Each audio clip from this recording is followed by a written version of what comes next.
नमस्कार दोस्तों, आप सभी का हमारे चैनल पिंकी स्टोरेज पर स्वागत है। आज की कहानी का नाम है भगवान सब देखता है।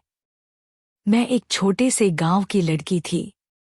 हमारे गांव में लड़कियों की पढ़ाई 5वीं कक्षा के बाद बंद हो जाती थी क्योंकि आगे की पढ़ाई के लिए स्कूल ही नहीं था। लेकिन मैं पढ़ाई में बहुत होशियार थी और मुझे आगे पढ़ने का बहुत शौक था। मैंने अपने पिता से जिद की कि मुझे शहर भेजकर पढ़ाई करवाएं। पहले तो उन्होंने मना कर दिया क्योंकि गांव के लोग तरह तरह की बातें करते थे। वे कहते थे कि अगर लड़की ज्यादा पढ़ लिख गई तो अपने घरवालों की बात नहीं मानेगी। लेकिन मैंने हार नहीं मानी। मैंने गुस्से में खाना पीना छोड़ दिया। आखिरकार पिता ने मेरी जिद के आगे घुटने टेक दिए, लेकिन एक शर्त रखी, मेरी शादी वे जहाँ चाहेंगे वहीं होगी। मुझे तो सिर्फ पढ़ाई करनी थी, इसलिए मैंने यह शर्त खुशी खुशी मान ली। गांव में मुझे बहुत बातें सुननी पड़ी। लोग कहते थे कि यह लड़की आगे चलकर परिवार की इज्जत मिट्टी में मिला देगी। लेकिन मेरे पिता को अपनी बेटी पर पूरा भरोसा था। उन्होंने किसी की बातों की परवाह नहीं की और मुझे शहर के एक अच्छे स्कूल में दाखिला दिला दिया। मैं वहां के हॉस्टल में रहने लगी और हर 15 दिनों में गांव आती थी। जब भी गांव आती, लोग ताने मारते, लेकिन मुझे कोई फर्क नहीं पड़ता था। समय बीतता गया और मैंने इंटरमीडिएट की परीक्षा पास कर ली। मैं पूरे गांव की पहली लड़की थी जिसने 12वीं पास की थी। मेरे पिता मुझ पर गर्व करते थे। लेकिन मेरी शादी की बात भी तय हो चुकी थी। मेरे होने वाले पति का नाम राजत था। वह हमारे गांव के जमींदार के यहाँ काम करता था। हमारी शादी की सगाई भी जमींदार ने ही करवाई थी। गांव की लड़कियां और मेरी सहेलियां मुझे चिढ़ाती थीं। देखो, राजत की दुल्हन कैसी लगेगी। मैं शर्म से लाल हो जाती थी। सच कहूं तो मैंने कभी राजत को देखा भी नहीं था। वह मेरे पिता के एक दोस्त का बेटा था। शादी से कुछ दिन पहले राजत ने मुझसे एक ऐसी बात कह दी जिससे मैं अंदर तक हिल गई। उसने कहा कि मुझे अपनी पवित्रता साबित करनी होगी। हमारे गांव में एक बाबा का आश्रम था। वहां एक छोटी सी झोपड़ी थी, जहां शादी से पहले लड़कियों को 5 दिन तक रहना पड़ता था। लोगों का मानना था कि अगर लड़की कुंवारी होगी तो वह 5 दिन बाद सही सलामत बाहर आ जाएगी, और अगर वह पवित्र नहीं होगी तो गायब हो जाएगी। मैंने बहुत मिन्नतें की कि यह अन्याय है, लेकिन किसी ने मेरी बात नहीं सुनी। मुझे जबरदस्ती उस झोपड़ी में बंद कर दिया गया। रात के समय जब मैं झोपड़ी में सो रही थी, तब आधी रात को अचानक बाथरूम की खिड़की से कुछ लोग अंदर आए और फिर जो हुआ, उससे मैं बहुत खुश थी। पापा ने मेरी शादी की तैयारी बहुत जल्दी में कर दी। एक दिन वे मेरे पास आए और बोले, कविता, तुम्हारी शादी 2 हफ्ते बाद है। यह सुनते ही मैं चौंक गई। मैं तो अभी अपनी पढ़ाई पूरी करने की तैयारी कर रही थी, लेकिन पापा ने मुझसे वादा लिया था कि मेरी पढ़ाई के बदले मैं उनकी इच्छा के अनुसार शादी करूंगी। मैंने उस वादे को निभाने का फैसला किया। मैंने बिना कोई सवाल किए खुशी खुशी शादी के लिए हाँ कह दिया। मैंने यह भी नहीं पूछा कि मैं किससे शादी कर रही हूँ, वह कौन है, कैसा है और क्या करता है। मैंने तो यहाँ तक भी नहीं कहा कि मुझे राजत को एक बार देख लेने दें। पापा को डर था कि कहीं मैं शादी से इनकार न कर दूं। वे बहुत चिंतित थे, लेकिन जब उन्होंने मेरी स्वीकृति देखी तो उनके चेहरे पर राहत और खुशी साफ झलक रही थी। उन्हें गर्व हुआ कि उनकी बेटी ने उनका भरोसा नहीं तोड़ा। मैंने भी कभी किसी लड़के से प्रेम नहीं किया था। शहर में रहते हुए मैंने बस अपनी पढ़ाई पर ध्यान दिया था। मैंने कभी यह नहीं सोचा था कि मेरा जीवन साथी कैसा होगा। मेरे लिए सबसे जरूरी था कि मैं अपने माता पिता की खुशी का कारण बनूं, इसलिए मैंने शादी के लिए खुशी खुशी हामी भर दी। मुझे पता था कि अगर मैंने एक भी शब्द कह दिया तो पूरे गांव में मेरे परिवार की बदनामी हो जाएगी। गांव के लोग यही कहेंगे कि लड़की को जरा सी पढ़ाई क्या करवा दी, अब वह अपने माँ बाप के सामने ही बोलने लगी है। इसलिए मैंने बिना किसी सवाल के शादी के लिए हामी भर दी। शादी का दिन जैसे जैसे करीब आ रहा था, पापा की बेचैनी बढ़ती जा रही थी। वे बहुत चिंतित लग रहे थे। गांव के लोग शुरू से ही मेरी पढ़ाई के खिलाफ थे। वे कहते थे कि लड़की को पढ़ाकर बिगाड़ दिया जाएगा। मैं शहर में हॉस्टल में रहकर पढ़ रही थी, यह बात भी लोगों को खटकती थी। वे तरह तरह की बातें करते थे, लेकिन पापा ने मेरी खुशी के लिए सब कुछ अनसुना कर दिया था। अब जब शादी नजदीक थी तो उनकी चिंता और बढ़ गई थी। शादी से कुछ दिन पहले मेरी माँ मेरे कमरे में आईं। उनका चेहरा उतरा हुआ था। उन्होंने मुझसे जो सवाल पूछा, उसे सुनकर मेरे पैरों तले ज़मीन खिसक गई। तभी मुझे समझ में आया कि पापा इतने परेशान क्यों थे। मैंने कभी सपने में भी नहीं सोचा था कि मुझसे इस तरह का सवाल किया जाएगा। माँ ने कहा, तू 7 साल तक शहर में हॉस्टल में रही है, बड़े स्कूल में पढ़ी है। बता, क्या तू अपने बाप की इज्जत की चिता जलाकर आई है? उनकी बात सुनकर मैं सन्न रह गई। मेरा गला सूख गया। मैं उनकी आंखों में देख ही नहीं पा रही थी। फिर उन्होंने कहा, वहां सबके सामने तेरी पवित्रता की परीक्षा होगी। अगर कुछ भी गलत निकला तो हम जिंदा जी मर जाएंगे। यह कहकर माँ रोने लगी। मैंने खुद को संभाला और कहा, माँ, ऐसा कुछ नहीं है। मैं सबकी नजरों से दूर रहती थी। मैंने कभी किसी गलत संगति का असर अपने ऊपर नहीं पड़ने दिया। मैंने कभी कुछ ऐसा नहीं किया जिससे आपके सम्मान को ठेस पहुंचे। लेकिन माँ मेरी बातों से संतुष्ट नहीं हुई। गांव के लोग मेरे चरित्र पर सवाल उठा रहे थे और माँ को उन पर भरोसा था। फिर उन्होंने कहा, राजद का कहना है कि शादी से पहले कविता को अपनी पवित्रता का प्रमाण देना होगा, तभी यह शादी होगी। यह सुनते ही मेरे सिर पर जैसे किसी ने हथौड़ा मार दिया हो। बाहर पूरा परिवार और समाज इकट्ठा था। बारात दरवाजे पर थी और मेरा होने वाला पति ऐसी बेहुदा बात कर रहा था। ये बहुत ही दिल दहला देने वाली स्थिति है, जिसमें एक लड़की को अपनी पवित्रता का प्रमाण देने के लिए अमानवीय और अंधविश्वासी परंपराओं का सामना करना पड़ता है। आपने बिल्कुल सही कहा कि किसी लड़की की शुद्धता का निर्णय एक बंद कमरे में 5 दिन बिताकर नहीं किया जा सकता। आपकी नायिका ने जो सवाल उठाया, मैं अपनी पवित्रता का सबूत कैसे दूं? वह हर समझदार व्यक्ति का सवाल होना चाहिए। विज्ञान के इस युग में, जब मेडिकल जांच से सब कुछ स्पष्ट किया जा सकता है, तब भी कुछ लोग ऐसी घिसी-पिटी मान्यताओं में विश्वास करते हैं, जो न सिर्फ एक महिला का अपमान है, बल्कि समाज के पिछड़ेपन को भी दर्शाता है। आपकी नायिका का यह कहना कि मुझे अस्पताल ले चलो, डॉक्टर से मेरा मेडिकल परीक्षण करवा लो, लेकिन मुझे इस अंधविश्वास में मत फंसाओ, यह उसकी शिक्षा और आत्मसम्मान को दर्शाता है। लेकिन समाज की कट्टरता और दकियानूसी सोच के आगे उसकी आवाज दबा दी जाती है। उसका पिता, जो एक समय उसकी पढ़ाई के लिए समाज के विरोध के सामने खड़ा रहा था, अब खुद को असहाय और लाचार महसूस कर रहा है। उसकी माँ भी सामाजिक दबाव में इतनी कमजोर हो गई कि अपनी बेटी की आंखों में सच्चाई देखने के बजाय दूसरों की बातों पर विश्वास करने लगी।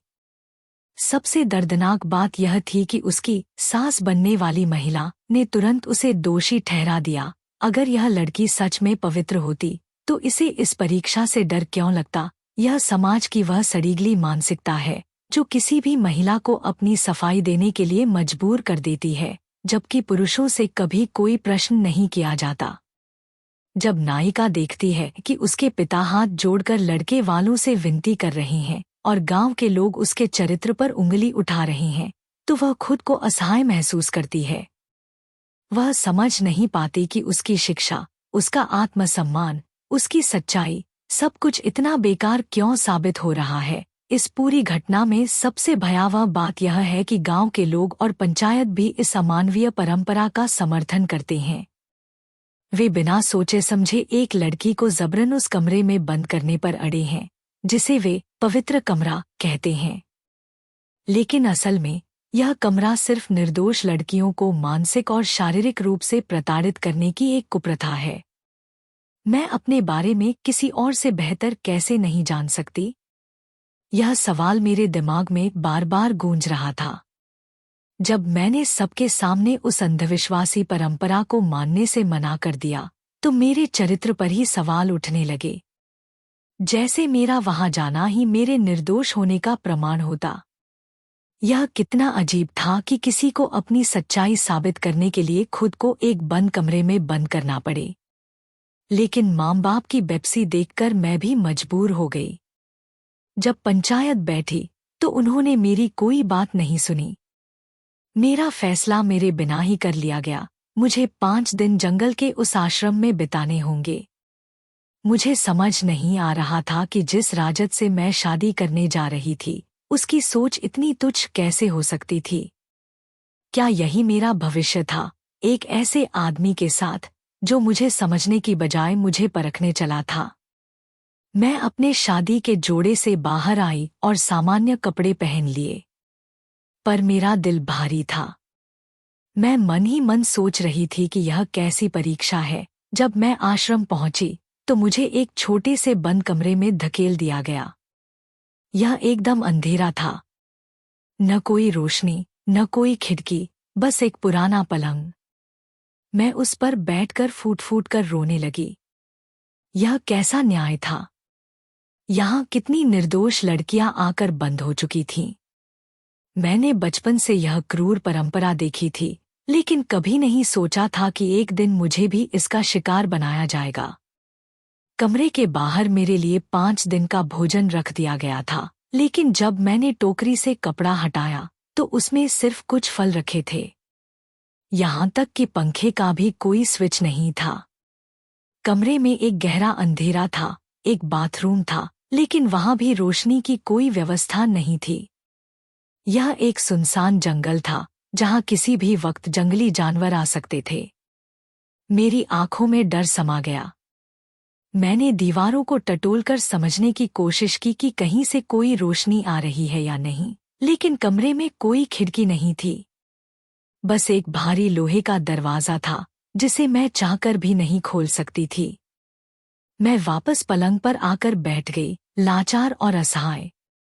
अचानक मुझे बाहर किसी के आने की आहट सुनाई दी। मेरा दिल जोर जोर से धड़कने लगा। जंगली जानवरों की डरावनी आवाजें भी गूंजने लगी। ऊपर से बिजली कड़कने लगी। कमरे में रोशनी तो नहीं आई, लेकिन उसके डरावने स्वर ने मेरी धड़कनें और तेज कर दी। कुछ ही देर में तेज बारिश शुरू हो गई। मैं कांप रही थी, डर से, अपमान से, अकेलेपन से। मैंने अपनी मुंदी हुई आंखों से एक पुरानी याद देखी, मेरी चचेरी बहन की कहानी, जिसने मुझे पहली बार इस परंपरा की क्रूर सच्चाई से परिचित कराया था। यह पहली बार था जब मेरे बड़े पिताजी की बेटी को हमारे घर में देखा गया था। जब उसकी शादी होने वाली थी, तब भी ठीक इसी तरह उसका विवाह रोक दिया गया था। वह कुछ दिनों के लिए अपनी मौसी के घर दूसरे गांव चली गई थी, लेकिन जब लौटी तो उसके मंगेतर ने भी यही कहा कि उसे अपने कौमार्य का प्रमाण देना होगा। सबसे पहले उस पर कई आरोप लगाए गए। कहा गया कि उसका किसी और लड़के से संबंध था। बेचारी लड़की रोती रही, बार बार कहती रही कि उसने ऐसा कुछ नहीं किया, लेकिन कोई उसकी बात सुनने को तैयार नहीं था। सब इस कमरे पर विश्वास करते थे। गांव वाले कहते थे कि यह एक पवित्र आश्रम है, जो पवित्र स्त्रियों की सच्चाई बता देता है। मुझे तब तक यह सब समझ नहीं आया था, लेकिन मेरी बहन को भी इसी कमरे में बंद कर दिया गया था। 5 दिनों के अंदर यह प्रमाण मिल जाएगा कि वह पवित्र है या नहीं। यह कमरा एक छोटे से मंदिर के पास था, जहां किसी बाबा ने कभी तपस्या की थी। गांव में किसी ने उसे कभी देखा नहीं था। सब कहते थे कि वह बहुत बड़े बाबा थे, जो औरतों की सच्चाई बताते थे। यह आश्रम गांव के जमींदार ने बनवाया था। 5 दिन बाद जब मेरी बहन उस कमरे से बाहर आई, तो उसका रंग उड़ चुका था। वह बेहद सुंदर थी, लेकिन कमजोरी के कारण उसके कदम ठीक से उठ नहीं रहे थे। उसने एक शब्द भी नहीं बोला। फिर उसकी शादी की तारीख टाल दी गई। और कुछ ही दिनों बाद उसकी मौत हो गई। जब उसने दम तोड़ा तो उसका चेहरा पूरी तरह नीला पड़ गया था। गांव के लोग कह रहे थे कि उसने जहर खा लिया। तब मैं सिर्फ 10 साल की थी। अपनी बहन से बहुत लगाव था। उसकी मौत पर मैं बहुत रोई थी। आज वही सब मेरे साथ दोहराया जा रहा था। उन पुरानी बातों को याद करके मेरी बेचैनी बढ़ रही थी, लेकिन रोने का कोई फायदा नहीं था। मैंने भगवान से प्रार्थना की कि शायद वह मेरी मदद करें। थोड़ी देर बाद मैं वॉशरूम गई। मैं बस हाथ धो ही रही थी कि अचानक आश्रम के अंदर से एक खिड़की खुल गई। मैं हैरान रह गई। इस कमरे में तो कोई खिड़की नहीं थी, फिर वह खिड़की कहाँ से आई? और तभी खिड़की से एक आदमी का हाथ बाहर आता दिखा। मेरा पूरा शरीर डर से जम गया। मेरा चेहरा सफेद पड़ गया। जल्दी से बाहर निकली, दरवाजा बंद किया और उसे बाहर से लॉक कर दिया। अब मैं सोचने लगी, आखिर यह क्या था? इस कमरे के पास कोई नहीं आता, और जब यहाँ कोई खिड़की थी ही नहीं, तो फिर वह खिड़की कैसी थी? मैंने जब फिर से देखा तो वहाँ सिर्फ एक दीवार थी। तो फिर यह खिड़की आई कहाँ से? मैंने जैसे ही बाहर से दरवाजा बंद किया, अंदर से जोर जोर से दरवाजा पीटने की आवाजें आने लगी। मेरे हाथ पैर डर के मारे कांपने लगे। मुझे लगा कि अगर यह सब और चलता रहा तो मुझे अभी हार्ट अटैक आ जाएगा। लेकिन वह दरवाजा लोहे का बना था, इसे इतनी आसानी से कोई खोल नहीं सकता था। मैं डर के मारे कमरे के एक कोने में सिमट गई। दरवाजा नहीं खुला। मुझे किसी की भी आवाज सुनाई नहीं दी, लेकिन दरवाजा लगातार बजता रहा। कुछ समय बाद वह आवाज भी बंद हो गई। वह कौन था? क्या वह कोई वनमानुष था? क्योंकि उसके हाथों पर बाल थे। जैसे ही मेरे दिमाग में वनमानुष का ख्याल आया, मेरी सांसें रुकने लगी। मैं तो जंगल के बीच एक कमरे में फंसी थी। यहाँ खतरनाक जानवरों का होना कोई बड़ी बात नहीं थी, लेकिन जो भी था वह बेहद डरावना था। मुझे नींद नहीं आनी चाहिए थी, लेकिन नींद भी अजीब चीज है, किसी भी हाल में आ जाती है। मैं रोते रोते सो गई। सुबह जब उठी और रात के बारे में सोचा तो फिर से डर लगने लगा। पूरे दिन मैं डर के साए में रही। भूख से बेहोश होने वाली थी तो कुछ फल खा लिए। फिर थोड़ी हिम्मत जुटाई और वॉशरूम गई। जब मैंने वहां दोबारा देखा तो चौंक गई। वहां कोई खिड़की थी ही नहीं, बस एक दीवार थी। मैं इतनी डर गई कि भागकर फिर से कमरे में आ गई। अब मैं सोचने लगी, वह खिड़की गई कहाँ? कल रात तो मैंने यहाँ से हाथ आते देखा था। और तभी दरवाजा फिर से जोर जोर से बजने लगा। मेरा दिल एकदम तेज धड़कने लगा। आखिर यह कैसे हो सकता था? यहाँ अंदर कोई नहीं आता।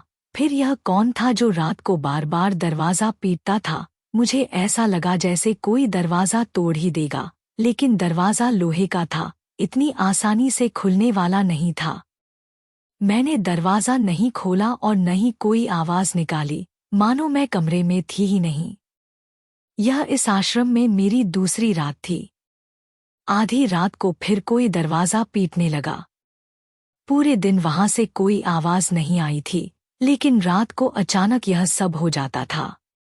अगली सुबह मैंने तय किया कि इस कमरे की अच्छे से जांच करूंगी। सुबह होते ही मैंने वॉशरूम को ध्यान से देखा। जहां से खिड़की खुली थी, वह जगह दिन में सिर्फ एक दीवार लग रही थी। जब ध्यान से देखा तो वह दीवार अंदर से लकड़ी की बनी थी। मैंने उसे बाहर से धक्का दिया, लेकिन वह खुली नहीं। थोड़ी देर मेहनत करने के बाद वह खुल गई। अंदर कुछ और कमरे भी थे। जब मैं अंदर गई तो वहां एक सुरंग थी जो कहीं और जा रही थी। वहां बहुत अंधेरा था। मुझे बहुत डर लग रहा था, लेकिन फिर भी मैंने उस खिड़की से नीचे उतरकर सुरंग में जाने की हिम्मत कर ली। शायद वहां से कोई रास्ता बाहर जाने का मिल जाए। मैं डरते डरते आगे बढ़ी। कुछ दूरी चलने के बाद मुझे हल्की रोशनी दिखने लगी। जब वहां पहुंची तो देखा कि एक लाइट का बटन था। मैंने उसे दबाया तो पूरी सुरंग रोशनी से जगमगा उठी। आगे ऊपर जाने के लिए सीढ़ियां बनी थी।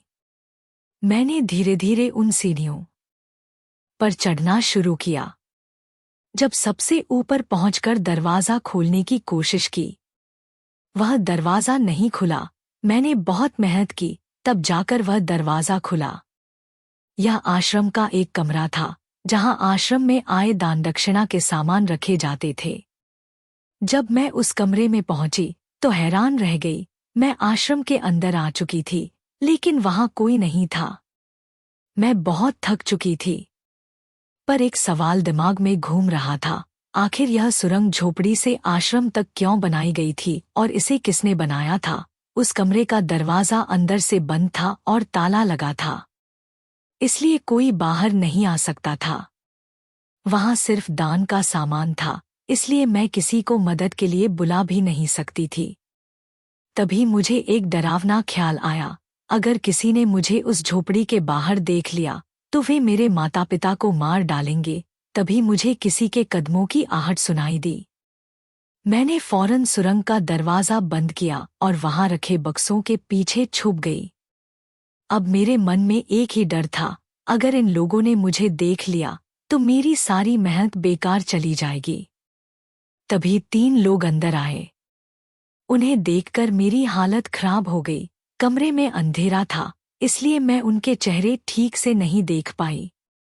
मेरा सांस घबराहट से अटकने लगा। बार बार यही ख्याल आ रहा था कि अगर इन लोगों को पता चल गया कि मैं यहाँ छुपी हूँ तो मेरा क्या होगा। मैं बहुत डर गई। जब तक वे लोग वहां थे, मैं बिना कोई आवाज किए छुपी रही और उनके जाने का इंतजार करती रही। कुछ देर बाद उन्होंने अपना काम किया और चले गए। आश्रम में आने वाले भक्तों का दान इसी कमरे में रखा जाता था, इसीलिए यहाँ कोई भी बेवजह नहीं आ सकता था। सिर्फ आश्रम में काम करने वाले ही अंदर आ सकते थे। अब मैं बहुत घबरा गई थी, कुछ भी समझ नहीं आ रहा था। तभी मेरे दिमाग में एक और विचार आया। आज रात मैं यहीं छुपकर देखूंगी कि वह दरवाजा पीटने वाला कौन है और वह वनमानुष कौन था।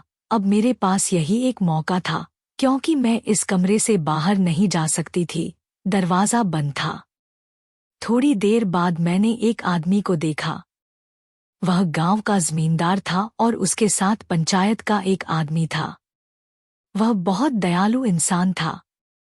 गांव वालों की मदद करता था, जरूरतमंदों को चोरी छिपे पैसे देता था। अगर किसी लड़की की शादी होती तो वह खर्चा खुद उठाता था और कहता कि वे उसकी भी बेटियां हैं। इसीलिए गांव की कोई भी लड़की उनसे पर्दा नहीं करती थी, क्योंकि वे हमारे दादा की उम्र के थे। गांव में उन्हें बहुत सम्मान दिया जाता था। गांव के लोग उन्हें अपने माता पिता समान मानते थे। मैं भी कई बार उनके बड़े महल में जा चुकी थी। उसकी पोती मेरी कक्षा में पढ़ती थी और मेरे साथ हॉस्टल में भी रहती थी, लेकिन उसमें जरा भी घमंड नहीं था। जब भी मुझे गांव जाना होता, वह मुझे अपनी कार में साथ ले जाती थी। गांव पहुंचने के बाद वह मुझे मेरे घर तक छोड़ती थी, लेकिन मैं कई बार मना कर देती थी। कहती थी कि मेरे पिता लेने आ रहे हैं, मैं उन्हीं के साथ जाऊंगी। मेरी बात सुनकर जमींदार साहब हमेशा कहते, बेटी तुम हमारे साथ ही चलो, मैं तुम्हारे पिताजी को बता दूंगा कि तुम मेरे साथ आई हो। वह अपनी पोती को लेने खुद ड्राइवर के साथ आते थे। मैं उनकी कार में बैठ जाती और वह मुझे मेरे घर तक छोड़ देते। फिर मेरे पिता से कहते, वह मेरे साथ आई है। मेरे पिता उन्हें धन्यवाद कहते नहीं थकते थे। एक बार मेरी पढ़ाई के सिलसिले में मुझे अपने पिता के साथ जमींदार साहब के महल जाना पड़ा। उनकी पोती मेरी सहपाठी थी, इसलिए अगर कभी मुझे नोट्स लेने होते तो मैं उसके घर चली जाती थी। लेकिन अब मेरे मन में एक सवाल था, आखिर ये लोग आश्रम के कमरे में क्या कर रहे थे? मैंने सोचा कि यह आश्रम तो इन्हीं लोगों ने बनवाया था, तो हो सकता है वे दान का हिसाब देखने आए हों। अब मुझे राहत महसूस हुई। मुझे लगा कि अब मैं बच जाऊंगी। मैं सब कुछ सच सच बता दूंगी कि मेरे साथ पिछले 2 रातों से क्या हो रहा है और वे मेरी मदद करेंगे।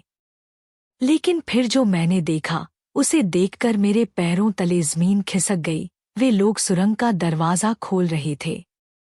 मैं वहीं चुपचाप बैठी रही और देखती रही कि पूरा मामला क्या है और इन्हें इस सुरंग के बारे में कैसे पता चला। अब तक मैं खुश थी कि मेरे सामने मेरा रक्षक खड़ा है जो मुझे बचाएगा और मेरी बात समझेगा। लेकिन यहाँ तो पूरा मामला उल्टा था। जमींदार दोनों पैरों से सुरंग के दरवाजे पर खड़ा था। उसका एक नौकर जंगलियों के जैसे कपड़े पहने था। फिर दूसरा नौकर भी उन्हीं कपड़ों में था। जैसे ही उसने सुरंग का दरवाज़ा खोला और उन्हें दिखाया, वे सुरंग के अंदर चले गए। जाते जाते कह रहे थे, अगर इस लड़की ने आज दरवाज़ा नहीं खोला तो दरवाज़ा तोड़ देना। यह सुनकर मेरा दिल दहल गया। वह इंसान के रूप में कोई दरिंदा ही था। अब मुझे डर लगने लगा कि अगर वह मुझे इस कमरे में नहीं ढूंढ पाए तो समझ जाएंगे कि मैं भागकर इसी कमरे में छुपी हूँ। और अगर ये लोग मुझे यहाँ पकड़ लेते तो मुझे जिंदा नहीं छोड़ते। मुझे इस कमरे से जल्दी निकलना था। जैसे ही वे तीनों अंदर आए, मैंने बिना कुछ सोचे दरवाज़ा बंद किया, चाबी अपने पास रखी और बिना किसी की नज़रों में आए आश्रम की दीवार फांदकर बाहर निकल गई। वहाँ की मिट्टी गीली थी, इसलिए मुझे चोट नहीं आई। जैसे ही मैं वहाँ से बाहर निकली, बस अंधाधुंध भाग रही थी। मुझे नहीं पता था कि आगे मेरे साथ क्या होने वाला है, लेकिन मुझे बस अपनी इज्जत बचानी थी। मुझे इस आश्रम की सच्चाई भी गांव वालों के सामने लानी थी, जो लोगों की गलत धारणाओं और विवादों से जुड़ी थी। अब मुझे यह भी समझ में आ गया था कि मेरी बहन के साथ क्या क्या हुआ होगा। अब यह राज मेरे सामने खुल चुका था कि उसने आत्महत्या क्यों की या फिर उसे जहर देकर मार दिया गया, क्योंकि इन लोगों ने ही उसे अपनी हैवानियत का शिकार बनाया होगा। मैं भी अपनी बहन की तरह सुंदर थी। जमींदार साहब के लिए मेरे मन में बहुत सम्मान था। मैं उन्हें अपने दादा की तरह मानती थी, इसलिए मैं उनकी गलत नीयत को समझ ही नहीं पाई। यह पूरा खेल जमींदार का ही बसाया हुआ था, क्योंकि रजत उसी के लिए काम करता था। उसी ने उसके मन में मेरे खिलाफ शक का बीज बोया होगा। वह भोले भाले गांव वालों को बेवकूफ बनाकर उनकी सुंदर बेटियों को ऐसे ही आश्रमों में भेजने पर मजबूर करता था। मेरी शादी को लेकर आखिरी फैसला भी इसी जमींदार ने पंचायत में लिया था कि मुझे इस आश्रम में बंद किया जाए। वह गांव वालों के सामने हमेशा हमदर्द बनने का नाटक करता और उनके घर जाकर उनकी बेटियों को देखता। अगर उसे उनमें से कोई पसंद आ जाती तो वह उन पर झूठा आरोप लगाकर उन्हें कमरे में कैद कर लेता और अपनी गंदी इच्छाएं पूरी करता। मैं नहीं जानती थी कि मैं कहाँ जा रही हूँ, मेरी मंजिल क्या थी और यह सब कहाँ जाकर खत्म होगा। लेकिन अब मैं लगातार भागते भागते थक चुकी थी, जब अचानक मोटरसाइकिल की रोशनी मेरी आंखों में पड़ी। उसे देखकर मेरे होश उड़ गए। मैं बहुत डर गई थी। वह मोटरसाइकिल मेरे सामने आकर रुकी और मैं बेहोश होकर गिर पड़ी। जब मुझे होश आया तो मैं अपने बड़े पिताजी के घर पर थी और मेरे सामने जो आदमी खड़ा था वह मेरे पिता का बड़ा भाई था, यानी मेरे बड़े पिताजी। उन्हें देखकर मुझे थोड़ी राहत महसूस हुई। मैं जोर जोर से रो रही थी, मेरी हिचकियां नहीं रुक रही थी।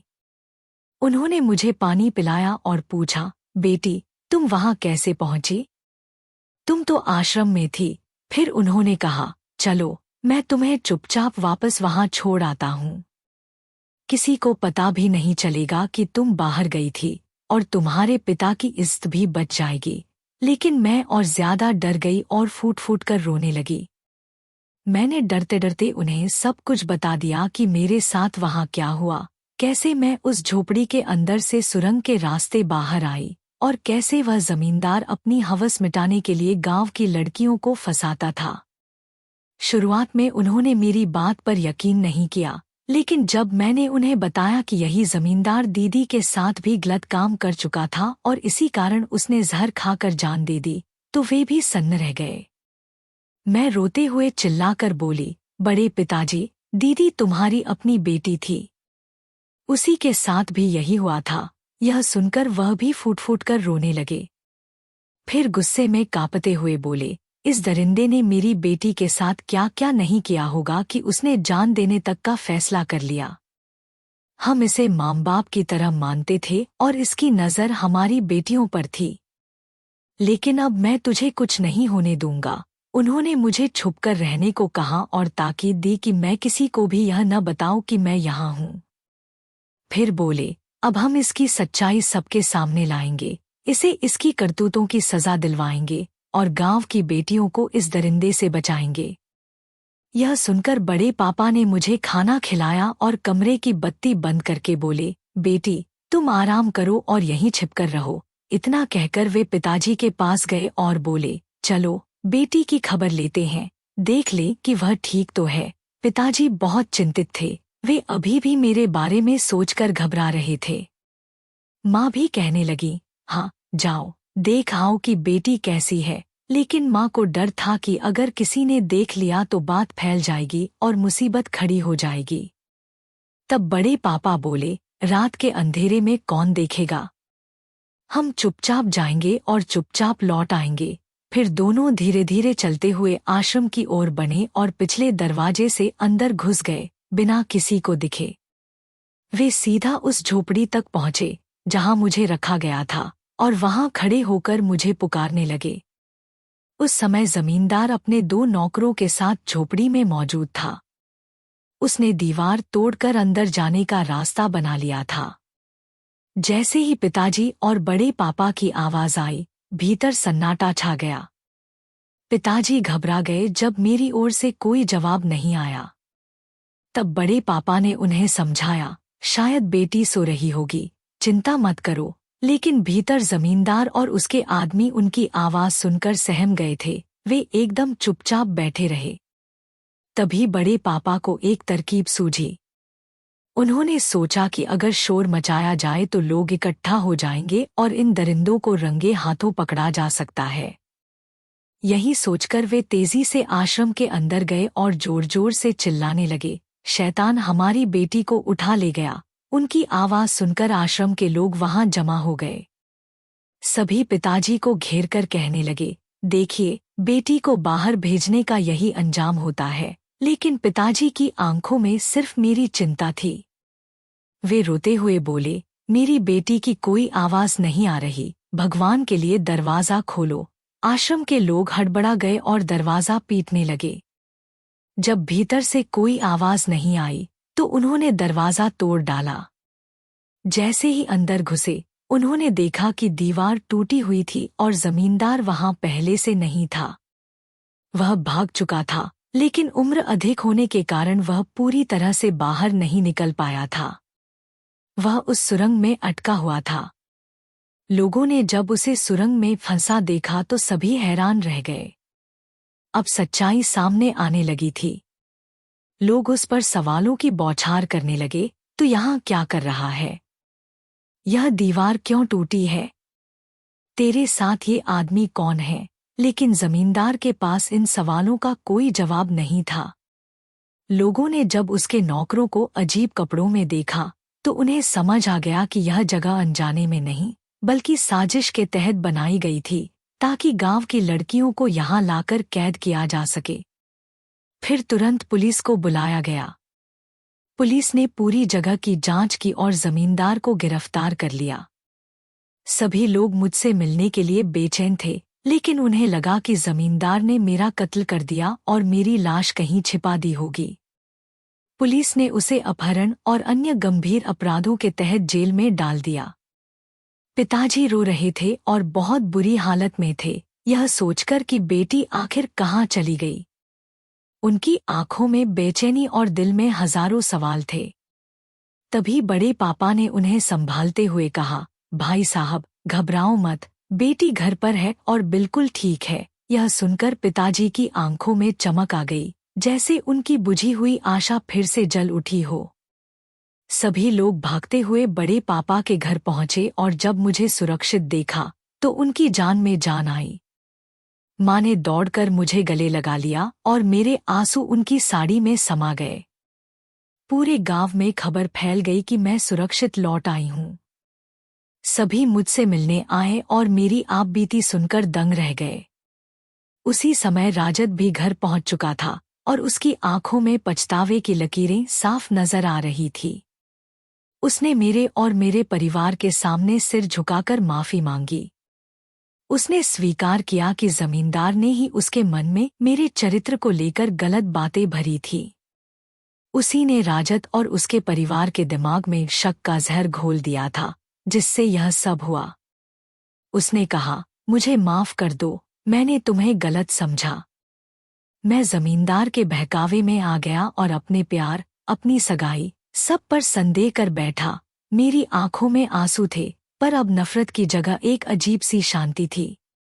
गांव के सभी बुजुर्ग और समझदार लोग इकट्ठा हुए और यह निर्णय लिया कि अब से गांव की किसी भी बेटी को इस तरह किसी अनजान आश्रम या संस्था में नहीं भेजा जाएगा। हमें अपनी बेटियों पर भरोसा करना चाहिए, न कि बाहरी लोगों की बातों में आकर उन्हें अकेला छोड़ देना चाहिए। जिस अविश्वास के कारण जमींदार जैसा शख्स गांव की कई लड़कियों को अपना शिकार बना सका, वह अब नहीं दोहराया जाएगा। तभी धीरे धीरे उन लड़कियों की कहानियां सामने आने लगी, जो इस पापी की चालों का शिकार हो चुकी थीं। उन्होंने बताया कि कैसे जमींदार अपने नौकर को बंदर का रूप देकर झोपड़ी में भेजता था, कैसे वह लड़कियों को नशीली दवाइयां खिलाकर उनकी इज्जत से खेलता था, और कैसे जिन लड़कियों ने उसकी बात नहीं मानी, उन्हें 5 दिन के अंदर मारकर आश्रम में ही दफना दिया गया। जब पुलिस ने पूरे आश्रम की गहराई से जांच की, तो वहां से कई कंकाल मिले। यह देखकर पूरा गांव कांप उठा। माता पिता अपने बच्चों को खोने के गम में फूट फूट कर रो रहे थे। उन्हें एहसास हो चुका था कि वे ही अपनी बेटियों के सबसे बड़े रक्षक थे, लेकिन उन्होंने ही उन्हें अकेला छोड़ दिया था। पूरे गांव के लोगों ने मिलकर उस आश्रम को हमेशा के लिए मिट्टी में मिला दिया, ताकि दोबारा ऐसा अन्याय किसी और लड़की के साथ न हो। राजद हर दिन मेरे घर आता, मुझसे और मेरे परिवार से माफी मांगता। वह हर बार कहता कि उसने मुझ पर शक करके बहुत बड़ा अपराध किया है। धीरे धीरे मेरे परिवार ने उसे माफ कर दिया और मैंने भी अपने दिल से सारी कटुता मिटाकर उसे माफ कर दिया। इसके बाद हमारे विवाह की तैयारियां होने लगी। पूरे गांव में धूमधाम से हमारी शादी हुई। शादी के दिन राजद ने मुझे एक अनमोल उपहार दिया। उसने कहा, अब तुम जितनी चाहो पढ़ाई कर सकती हो, मैं तुम्हें कभी नहीं रोकूंगा। यह सुनकर मेरी आंखों में खुशी के आंसू छलक पड़े। राजद ने अपना वादा निभाया। उसने मेरी आगे की पढ़ाई का पूरा खर्च उठाया और मैं डॉक्टर बन गई। गांव में मेरे लिए एक छोटा सा अस्पताल भी खुलवाया, जहां मैं जरूरतमंदों का इलाज करने लगी। अब गांव की दूसरी लड़कियां भी पढ़ाई के लिए आगे आने लगीं। माता पिता अब अपनी बेटियों को पढ़ने से नहीं रोकते थे, बल्कि उन्हें प्रोत्साहित करते थे कि वे भी कुछ बने, अपने पैरों पर खड़ी हों। राजद ने भी अपनी पढ़ाई पूरी की और एक बड़ा वकील बन गया। उसने उसी जमींदार के खिलाफ मुकदमा लड़ा, जिसने हमारी जिंदगी को अंधेरे में धकेलने की कोशिश की थी। उसने अपने तर्कों और सबूतों के दम पर जमींदार को कड़ी से कड़ी सजा दिलवाई। पूरे गांव ने देखा कि सच्चाई की जीत हुई और एक अन्यायी इंसान अपने पापों की सजा भुगतने के लिए जेल में डाल दिया गया। आज राजद और मैं बहुत खुश हैं। हमने मिलकर एक नई दुनिया बनाई, जहां प्यार, भरोसा और सम्मान सबसे ऊपर है। हमारे गांव में अब कोई लड़की अशिक्षा और भय के कारण अपने सपने नहीं तोड़ती। माता पिता अपनी बेटियों को पढ़ने के लिए प्रेरित करते हैं और वे गर्व से कह सकते हैं कि उनकी बेटियां भी समाज में अपना नाम रोशन कर सकती हैं। यह कहानी सिर्फ मेरी नहीं, बल्कि उन सभी लड़कियों की है, जिनकी आवाज कभी सुनी नहीं गई, जिनके सपने अधूरे रह गए। लेकिन अब समय बदल गया है। अब बेटियां डरकर नहीं, बल्कि हिम्मत और आत्मनिर्भरता के साथ जिएंगी। हमें अपनी बेटियों पर भरोसा रखना होगा, उन्हें सुरक्षा देनी होगी और सबसे जरूरी, उन्हें उनके हक के लिए लड़ने की ताकत देनी होगी। समाज तभी बदलेगा जब हम अपनी सोच को बदलेंगे।